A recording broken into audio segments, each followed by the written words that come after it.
Bonjour à tous et bienvenue, vous regardez 6 minutes chrono, le rendez-vous quotidien de la rédaction de Lyon Capitale. Aujourd'hui, on accueille Hubert Gillien Laferrière, député Génération Écologie. Bonjour. Bonjour. Alors, on vous a invité, pas forcément pour parler de la campagne de Yannick Jadot, même si on pourra y revenir, mais plutôt pour parler du combat que vous aviez mené en vain contre la nomination d'un général émirati, Ahmed Nasser Al-Raïssi, à la présidence d'Interpol. Interpol, dont le siège, je le rappelle, est basé à Lyon.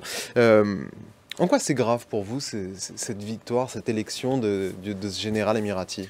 C'est grave à plusieurs titres. D'abord parce que il paraît complètement aberrant qu'à la présidence de l'Organisation mondiale des polices qui pourchasse des criminels, on ait élu, parce qu'il a bien été élu, un homme soupçonné de crimes faisant l'objet de multiples plaintes pour crimes, torture, mauvais traitements dans son pays, parce qu'il est à la tête de la police de son pays.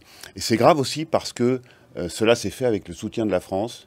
Et il y a eu un silence général des autorités françaises, du président de la République et du gouvernement sur ce sujet, de la majorité, y compris des collègues, de mes collègues de la majorité ici à Lyon. Oui, puisque vous, on le rappelle à ce moment-là de l'entretien, vous êtes issu de la Macronie, puisque vous aviez été député avec l'étiquette La République. Tout à fait, et j'avais d'ailleurs réuni beaucoup de collègues parlementaires, une cinquantaine, pour interpeller le président de la République sur la situation du prisonnier d'opinion Ahmed Mansour aux Émirats, qui est enfermé depuis près de 5 ans dans un cachot de 4 mètres carrés, parce que c'est un blogueur et un poète qui a osé critiquer le régime. J'avais interpellé le président de la République en amont d'une visite du prince héritier Mohamed Ben Zayed à Paris. Emmanuel Macron n'a pas effectivement questionné son homologue, mais n'a pas répondu non plus à notre courrier. Et ensuite, j'ai réuni à nouveau beaucoup de parlementaires pour effectivement lui demander de s'opposer à cette élection d'Ahmed Al-Raïssi qu'on voyait venir. Et je comprends bien maintenant, après effectivement la visite d'Emmanuel Macron dans le Golfe, je comprends bien le silence des autorités françaises. Pour vous, le silence des autorités françaises, de l'État, Évidemment, a un prix, et c'était ces 17 milliards de commandes de Rafale et d'hélicoptères? ce sont les Rafales, c'est le fait qu'on s'appuie sur les Émirats pour notre diplomatie dans le Golfe, quel que soit le prix à payer pour les droits humains, pour les prisonniers d'opinion, c'est clair. Il aurait pu au moins y avoir une réponse. Il n'y a même pas eu de réponse du président de la République à notre courrier. Ça veut bien dire qu'il y a un embarras. Ce que vous nous dites. Mais non, il y a évidemment un embarras sur cette question. Quand on ne sait pas quoi répondre, on ne répond pas. La France avait prévu, effectivement, de soutenir le candidat des Émiratis, quel que soit le profil de celui-ci, et même si c'est un tortionnaire faisant l'objet de plusieurs plaintes pour torture. Et c'est évidemment ce qui est arrivé. Parce que vous pensez que la France a voté pour lui? Puisque la France a refusé de communiquer son vote. Écoutez, on ne pourra jamais le savoir, puisqu'effectivement, on sait qu'il y a eu plus de 60% de voix pour ce général, au détriment de la candidate tchèque. Le fait que la France ne se soit pas prononcée, et qu'effectivement, publiquement, pardon, et qu'après on voit ce qui s'est passé dans le Golfe. Le président de la République n'a même pas parlé de droits humains avec son homologue, Mohamed Ben Zayed, ni même avec, effectivement, Mohamed Ben Salman en Arabie Saoudite. Ni de droits humains, ni d'Interpol, ni de la guerre au Yémen que mènent les Émirats et l'Arabie Saoudite avec des armes françaises. Guerre au Yémen qualifiée de pire catastrophe humanitaire par les Nations Unies elles-mêmes. Oui, bon, alors on ne saura jamais ce qu'a voté le fonctionnaire français qui a mis le bulletin. Mais je doute qu'il n'ait pas voté Ahmed Al-Raïssi, malheureusement. La France a expliqué, bon, la présidence, c'est symbolique, on surveillera ce qu'il fait, il n'est pas le seul à décider de tout ce qui se passe à Interpol, on aura notre mot à dire. Vous y croyez à ça?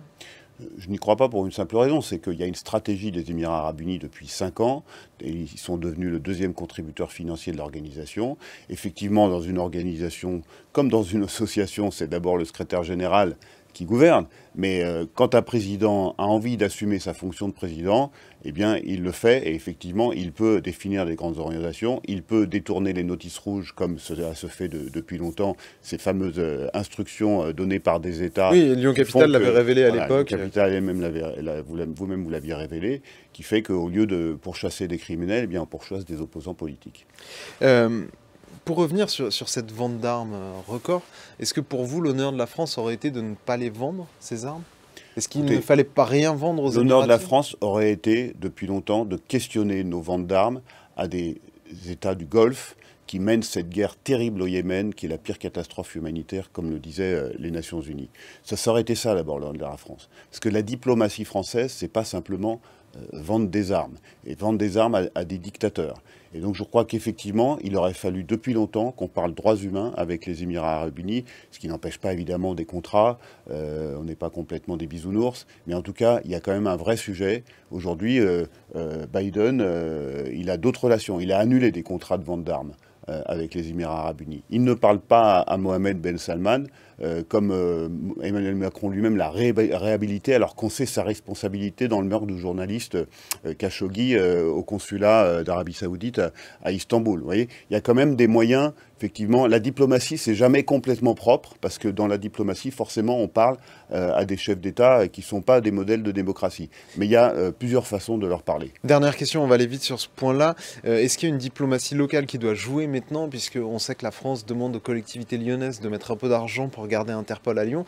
Est-ce qu'il faut se battre pour garder Interpol à Lyon? Ce qui est choquant dans cette histoire, c'est que ni le gouvernement, ni les parlementaires de la majorité que j'ai entendus n'ont évoqué cette question de la gouvernance, d'avoir une présidence d'une organisation internationale qui est à Lyon, qui est présidée effectivement par un homme qui est soupçonné de crime. Alors, donc la question, elle est là. On peut quand même se poser la question de financer encore.